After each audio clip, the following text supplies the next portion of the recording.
They are very dangerous.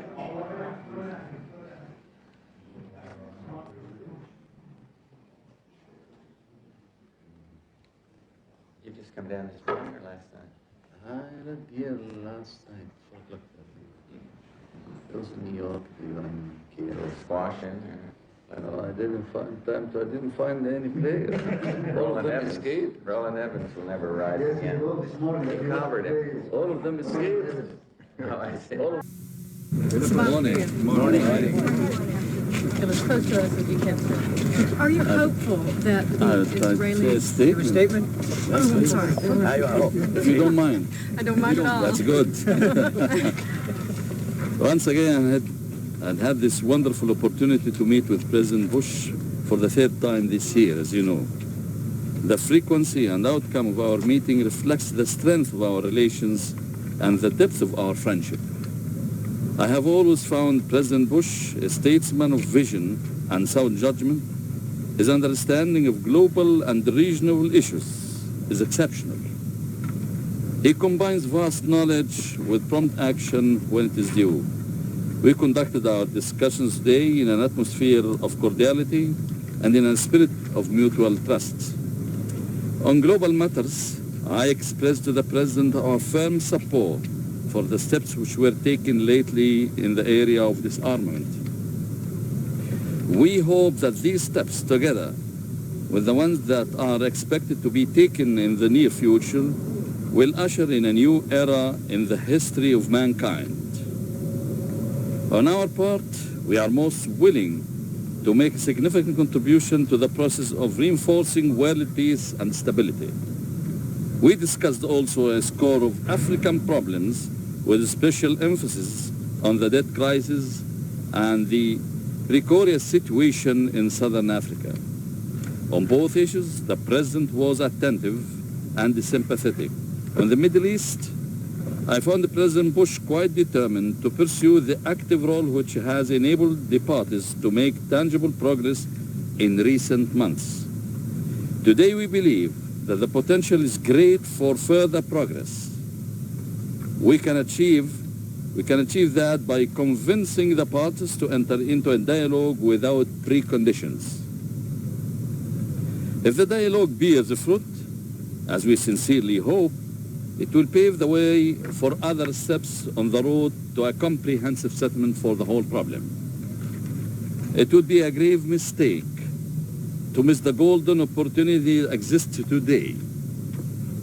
The continuation of the status quo is hazardous to both parties.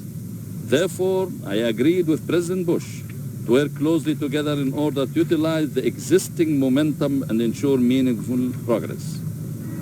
We revived the situation in Lebanon and concluded that it is imperative to assist the efforts of the tripartite Arab Committee.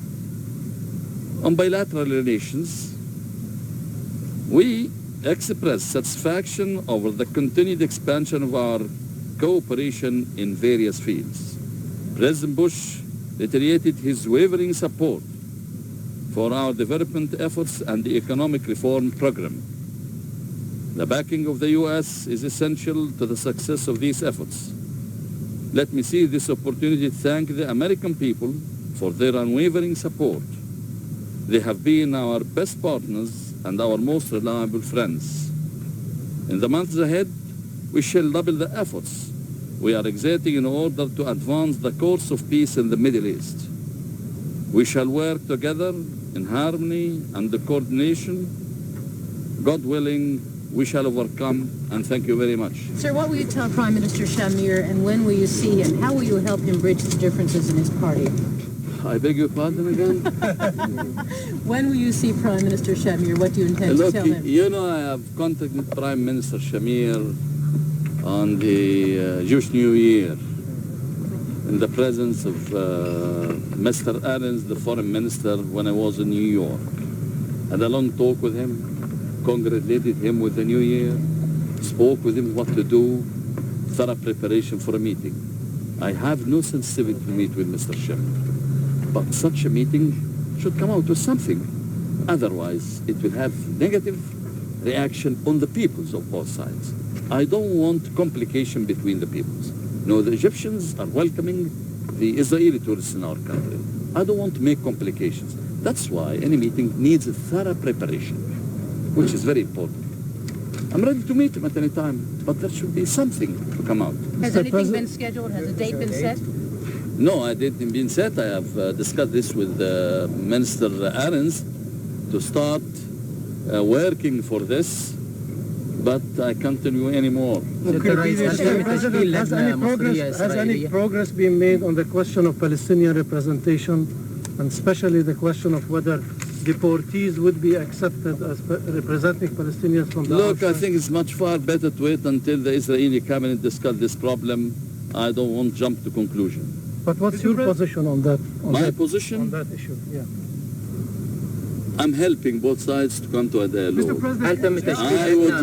I would like How hopeful to have Palestinians from inside and outside, because it's the only guarantee for the dialogue to go on. And we shouldn't fear Palestinians coming from outside. I'm telling you very frankly and sincerely. Do you have an endorsement from President Bush for your 10 points? I beg your pardon? Do you have an endorsement from President Bush for your 10 points? You know, I didn't ask anybody to agree fully on the 10 points. And before that, the 10 points are not a replacement to Shamil's initiative. We agree to the Shamil's initiative, but we would like some clarifications about the points. I don't think that the United States disagree about these points. Did you format a committee, an Egyptian-Israeli committee, to have a combination between the two initiatives, sir? It is not an initiative. My 10 points are not an initiative. The initiative is Mr. Shamil's initiative. We agree to it, but we need some explanation. That's why we set 10 points just to explain them, so as the dialogue will start. The dialogue should start on the basis of these 10 points and the initiative mainly of Mr. Shamil. In the dialogue, there is no precondition. They could sit with each other, start the dialogue openly and frankly, and we are going to help. are you to this dialogue? How close are you? Teamwork. I'm by nature very hopeful. Well, you said Pray God with me. About your Nile River dialogue? for progress. What is that potential?